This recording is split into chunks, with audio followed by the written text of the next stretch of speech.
Here we have the Tec Paragon I and the keyboard with all the buttons in place. The buttons do get lost and they hit the floor, get lost in the rug, get lost in the radio. Anyway, here's the keyboard board with all 43 or 45 new buttons put in.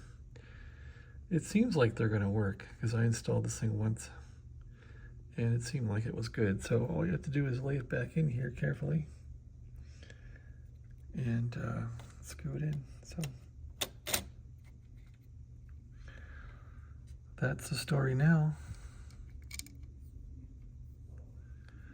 And then once it's in, we'll put the front panel back together as much as we can and see if this thing works. I got a 50-50 chance if I screwed up the switches.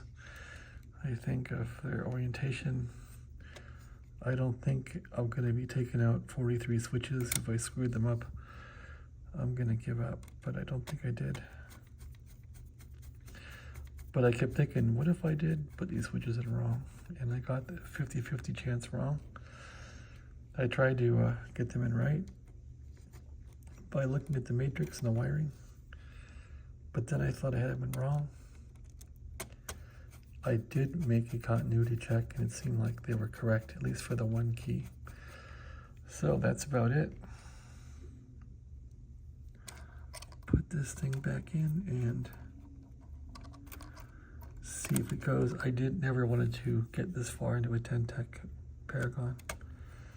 I couldn't believe the keyboard just didn't work. It just didn't. It seemed like the chips in the board, motherboard were blown out. The I/O chip was blown out. It wasn't. Well, one of them was, but the other. Well, I think I did find one blown out.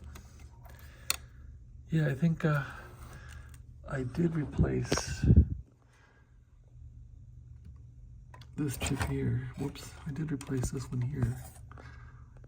Multiplexer chip was replaced. I replaced this one too to restore the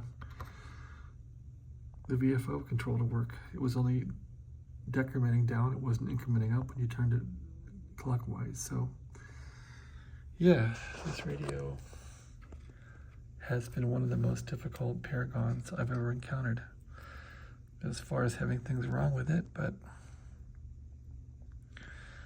I think I'm gonna get out of the radio fixing business.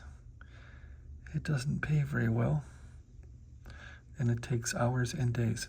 Okay, thanks for watching. Have a great day.